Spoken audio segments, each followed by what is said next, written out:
Pernikahan siri dan poligami atau memiliki lebih dari satu istri kini bisa dipidana. Aturan ini tertulis dalam Undang-Undang Nomor 1 Tahun 2023 tentang Kitab Undang-Undang Hukum Pidana atau KUHP baru dan sudah berlaku sejak tanggal 2 Januari lalu. Sebenarnya negara tidak melarang nikah siri atau poligami asalkan saat melakukan hal itu kedua pasangan atau salah satunya tidak terikat perkawinan sah dengan yang lain. Penjara menanti apabila poligami dilakukan tanpa izin dari pengadilan. Selain itu, jangan coba-coba menyembunyikan status suami atau istri bila tidak ingin mencicipi dinginnya lantai penjara. Hukuman pidana penjara pelaku nikah siri atau poligami tanpa izin tidak main-main, mulai dari 4 tahun hingga 6 tahun penjara. Tentu saja, beragam tanggapan muncul setelah aturan ini berlaku. Salah satunya dari Majelis Ulama Indonesia.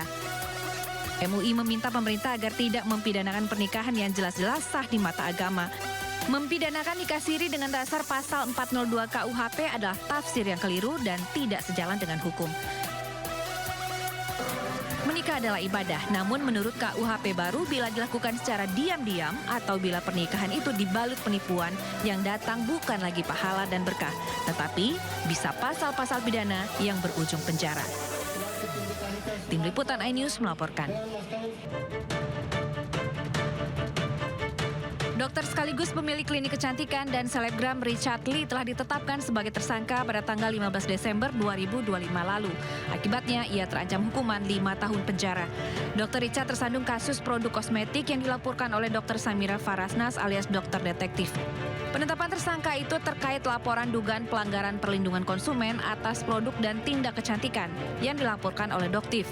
Sebelumnya, Dr. Richard Lee dijadwalkan diperiksa pada tanggal 23 Desember 2025, namun ia meminta penjadwalan ulang pada tanggal 7 Januari 2026. Perseteruan antara dua dokter ini bermula dari obat dan treatment kecantikan. Pertikaian terus melebar hingga berujung pada saling lapor ke polisi antara keduanya. Dr. Richard tidak sendiri karena Doktif juga telah ditetapkan sebagai tersangka kasus pencemaran nama baik atas laporan dari Richard Lee. Tim Liputan iNews melaporkan. Presiden Prabowo Subianto dalam maklumat di Retret Hambalang, Bogor, Jawa Barat menyambut baik dengan resminya Indonesia memiliki aset hotel dan lahan hotel Novotel Takher City Mekah yang nyaman bagi jemaah haji Indonesia. Keberhasilan Indonesia memiliki Novotel Takher City ini merupakan hasil diplomasi Presiden Prabowo yang mendorong perubahan kebijakan kepemilikan properti asing di Arab Saudi. Hotel Novotel Takher Mekah, Arab Saudi berada cukup dekat dengan Masjidil Haram, merupakan sejarah baru pemerintah dalam memberikan layanan penginapan yang nyaman bagi jemaah Indonesia. Dengan resminya kepemilikan aset dan lahan Hotel Novotel Takher tersebut, pengembangan perkampungan haji Indonesia segera dilaksanakan di tahun ini. Kita berada di jalan yang bersih, yang suci. Kita berada di jalan yang diridhoi oleh Tuhan Maha Kuasa. Jangan ragu-ragu. Saudara-saudara, kita buktikan. Kalau niat kita bersih, niat kita tidak mencuri uang rakyat, kita berbuat untuk kepentingan rakyat, kepentingan bangsa kita, keselamatan bangsa kita tidak perlu ragu-ragu. Ini adalah masa-masa ketika masih bersama ya. Wah, saya kalau jadi merasa ini ya, sayang sekali ya. 25 tahun kebersamaan, kemesraan Ridwan Kamil dan Atalia Praratya yang kerap dibagikan di media sosial tinggal kenangan karena nggak tahu apakah karena sosok tadi atau bukan ya. Tapi ya resmi digugat cerai Atalia, mantan Gubernur Jawa Barat Ridwan Kamil akhirnya menghadapi sidang perdana di Pengadilan Agama Bandung. Bidik rumah tangga Atalia diguncang usai Ridwan Kamil dituduh menghamili dan memiliki anak dari selebgram Lisa Mariana. Tapi hasil tes DNA-nya sebenarnya membuktikan bahwa anak dari Lisa Mariana bukan anak dari Ridwan Kamil. Fakta bahwa keduanya sempat menjalin hubungan ternyata mengguncang rumah tangga RK, dan sejak dugaan ini terungkap, RK dan Atalia istrinya jarang terlihat bersama ya, seperti yang sering kita saksikan di media sosial. Kebersamaan keduanya tidak nampak lagi begitu, tidak tampil bersama. Dan masalah yang dihadapi Ridwan Kamil datang bertubi-tubi setelah kita ketahui Ia kandas dalam Pilkada Jakarta 2024 selain terseret tuduhan perselingkuhan dengan Lisa Mariana, mantan orang nomor 1 di Jawa Barat juga terseret kasus korupsi proyek pengadaan iklan Bank BJB dengan kerugian negara sekitar 222 miliar rupiah. Tapi Ridwan Kamil terus diperiksa oleh KPK dalam hal ini. Penyelidikan kasus korupsi pun masih berjalan, belum ada informasi apakah ada keterlibatan Ridwan Kamil di kasus ini.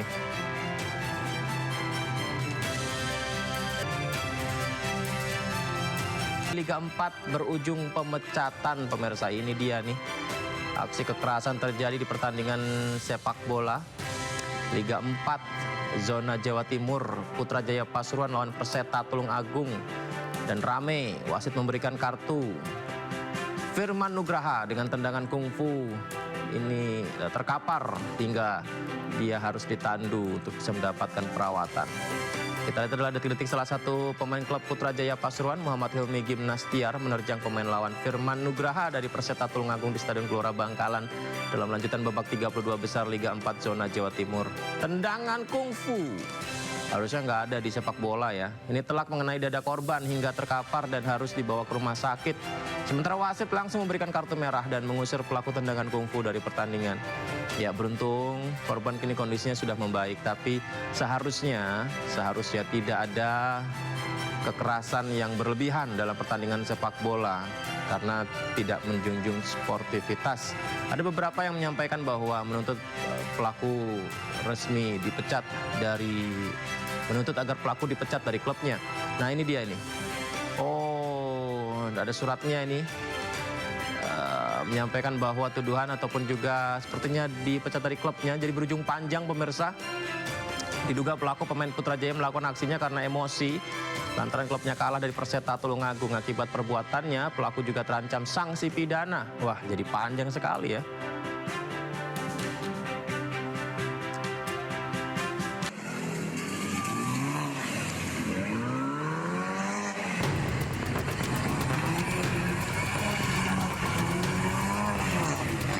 Satu persatu mobil mewah melakukan aksi nekat dan berbahaya drifting di persimpangan Jalan Metro Pondok Indah Kebayoran Lama, Jakarta Selatan. Aksi ini viral dan diduga aksi ini dilakukan untuk dijadikan konten media sosial karena ada sejumlah remaja yang berdiri di pinggir jalan lalu mengabadikan dengan ponsel. Video telah viral dan polisi belum mengetahui identitas pengemudi mobil yang melakukan aksi drifting ini. Meski tidak menimbulkan korban, namun aksi berbahaya ini tentu menyalahi aturan.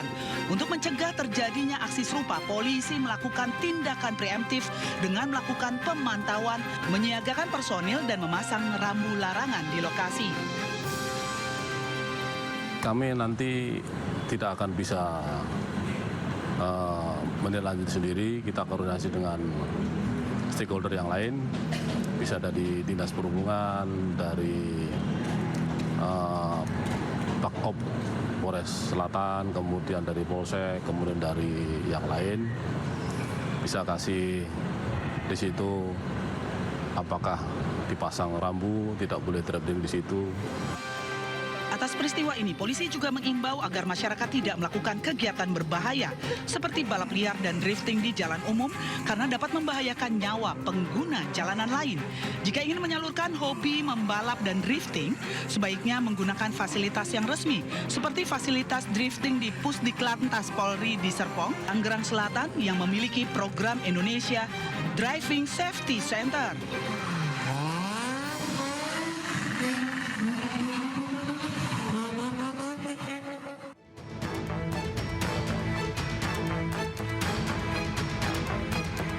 Inilah rekaman kamera pengawas yang tampilkan seorang pemotor yang tiba-tiba menganiaya pemotor lain saat mengisi BBM di SPBU Desa Sembayat, Kecamatan Manyar, Kabupaten Gresik.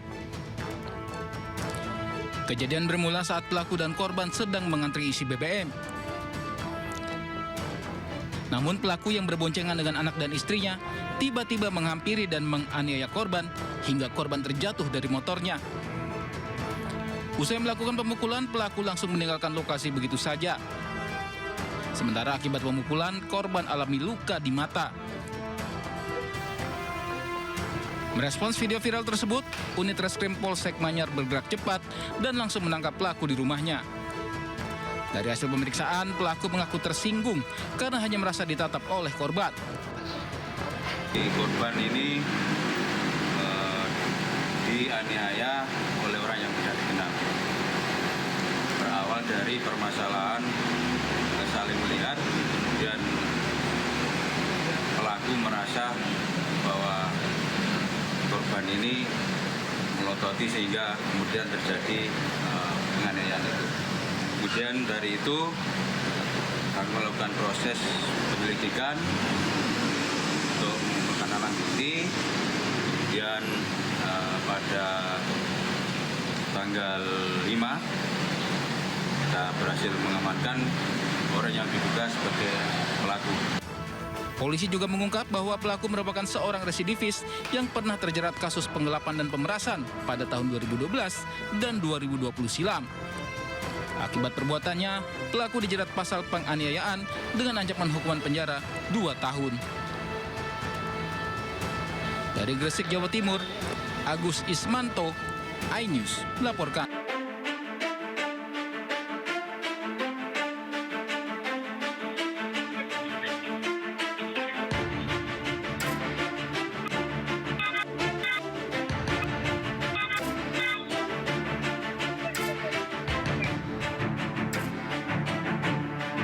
Rekaman CCTV memperlihatkan wanita jemaat gereja berinisial RAF yang sedang berjalan kaki di Gading Kirana, Kelapa Gading, Jakarta Utara jadi korban penjambretan.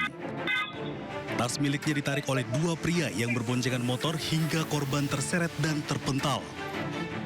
Suami korban yang berusaha menolong juga ikut terjatuh. Berbekal rekaman CCTV, korban pun telah melapor ke Mapolsek Kelapa Gading, Jakarta Utara. Sekuriti ruko mengungkapkan tas milik korban yang berisikan dokumen pribadi dan telepon genggamnya raib dibawa kabur para pelaku.